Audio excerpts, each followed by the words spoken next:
Hey, what's up guys, it's me, AB, and welcome back to episode number 13 of the Blackstone SMP. If you've been following along in the last couple of episodes, you know that I've been working on this Piglin trading system, and I've kind of been banging my head up against the wall, trying to figure out how to deal with the storage and item transportation of it all. So I've spent a lot of time in a creative world, just kind of figuring out all the redstone, all the mechanics, and how things are going to work out, and I think I've come up with something that I'm actually really proud of. So granted, there is probably a much more elegant way of doing things, and honestly, I'm probably making things harder on myself. I've designed my own Piglin system, and I have to transport items all throughout this whole storage system, or at least through these middle chests, these 4 here. These ones on the edges are going to be for different farms, probably. Most likely, I actually have no idea. If I'm able to, I'd like to build a ghast farm in here, but that might be wishful thinking. I would also like to build a nether wart farm as well. So a couple things, if it's at all possible. I'm not exactly sure what biomes are next to me, but maybe build a what's it called? What's that thing called? Hoglin. Yeah. Build a hoglin farm to get, I don't know, just more pork or whatever. Get some food, something extra out of here, fill up the storage down below here. Yeah, but again, I need to look at the biomes around me and see what opportunities I really have for all of that.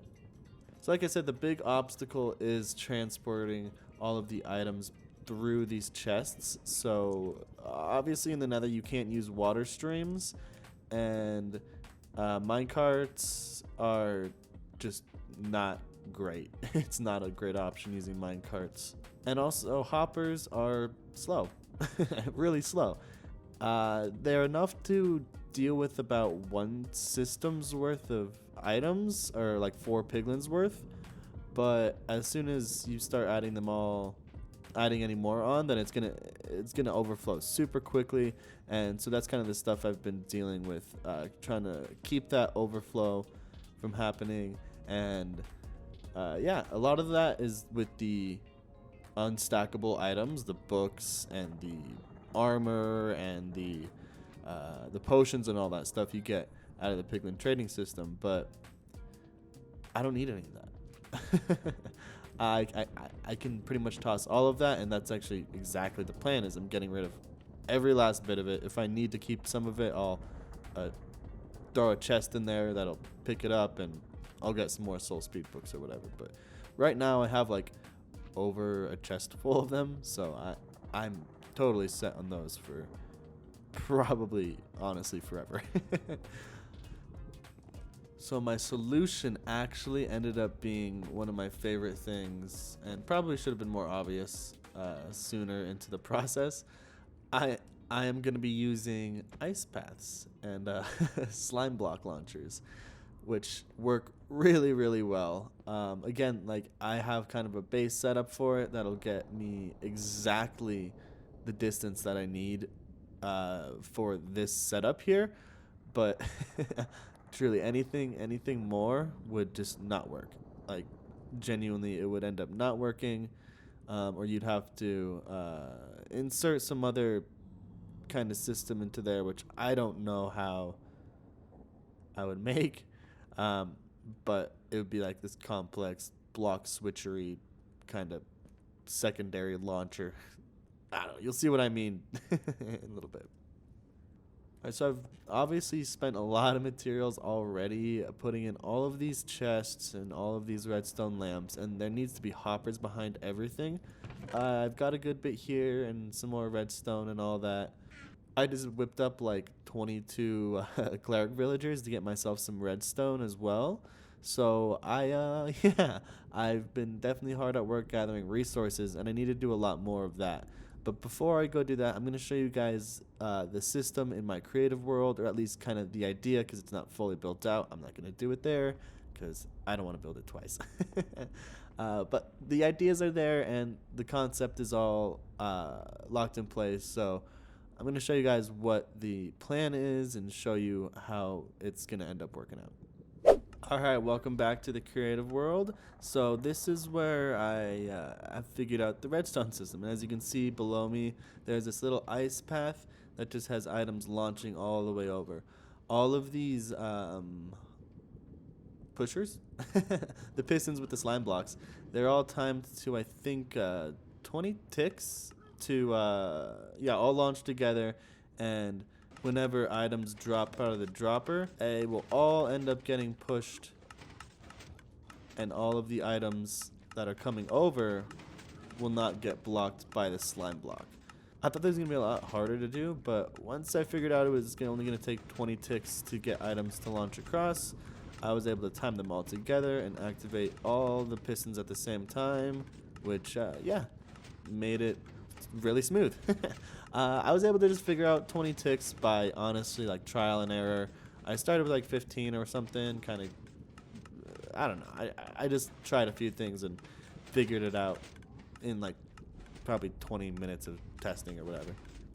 So essentially the filters are all going to sit right along this side here. Obviously this power line is going to have to move, but the filters are going to sit along here, starting with a hopper right here, which, as you can see, is actually going to start picking up items. You probably didn't see it like that well, but it will pick up items as they come through. I just realized I made a huge mistake. Any filter that's going to be on this side is actually, going to get pulled just like that. No. So I, maybe just stick it there. I think if I stick the filter there, I should be able to just run it out below and pick up the items directly from this block. I think that should be okay. I'm gonna cross my fingers and hope that it works. If not, well, there's gonna be a whole lot more time put into this. I really hope that I'm gonna be able to make this work out, but you know, this is kind of just the process of debugging redstone. Oh, crap. Anyways, I did put hoppers all along this edge just to kind of start picking up items just so it doesn't get too full. I'm going to show you guys how the system actually works. Let's clear my inventory. We're going to get some stacks of gold, one for each of these piglins in here. Throw one there, there, there. Alright, and now let's activate the system. So that's going to send these mine carts, which are going to hit the detectors. That's going to launch a piece of gold and also flick these gold blocks off. Just push them back and forth. And that's going to make these guys trade instantly. So every time the mine carts come back, they're going to pick up 2 trades of items. And then they're going to come back over here and unload. Like you can see that one over there. And then once they're completely empty, they'll go back and pick up some more items. Then it comes down to here, to the whole crazy mess of redstone going on. But it's going to first come through this filter, which is a non-stackable item filter. And that is going to be sent directly through this auto dropper system into this cauldron of lava. That's going to get rid of all the non-stackable items, which frees up a ton of space. I mean, if you think about it, every single slot within a chest or a hopper is, it can fit a stack of items. And if you put one item that can't be stacked, it's a ton of space just being taken up. So once all of the unstackables are filtered out, it is going to come down this line and go into this chest here. This is actually not part of the system. This is part of a copy. Like, that's not supposed to be there. When you copy it over with the command, it it pulled some of the other systems over from the opposite side. So ignore that. So once the items come down into the chests here, they're going to be taken through a hopper line and put into this dropper here, where, again, it's just an auto dropper. Anytime there's something in the hopper above, it's going to activate this piston, which will set this observer clock off, constantly firing the dropper. So that's going to pretty much be going off constantly as long as there's items flowing through. And a hopper line like this can realistically, from what I've experienced, deal with about 4 piglins worth of items.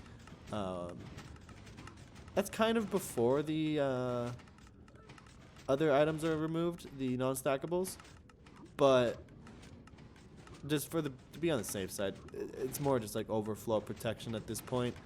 So I ended up just deciding to do about 4 piglins per hopper line, just to try to keep things from overflowing. Then there's the other side, which does the exact same thing. And then each one of these corners is going to have the same setup, with items being pushed along and then launched into the hoppers along the side.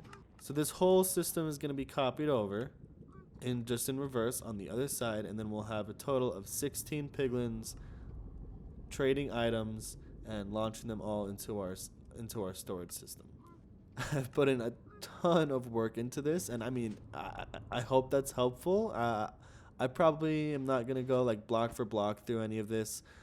If you are interested in, a little bit more about this, just let me know down in the comments, and I'd be happy to discuss a little bit more. And if you have better ideas or how to make this system work more efficiently, I would love to hear that as well, because what I'm doing here is maybe a little bit silly. I have played around with some other systems as well, just a lot of different little ideas and things. I got some of these ideas from Blue Jay Games. He's part of the Truly Bedrock server. I would suggest going over to his channel if you want to build a efficient piglin farm, because what he's designed is much better, I think, than what I got going on. I mean, I personally love my ice path, but I think that's the only idea that's really worthwhile in my design. But he has kind of this idea with these end rods and the hoppers below that works really well. So I'll link down below in the comments to his channel if you do want a good design. Where my design is really, it's designed mostly to transport to a specific space. So like I have, an outline of how I want my storage system to be, and I need my items to go to that storage system.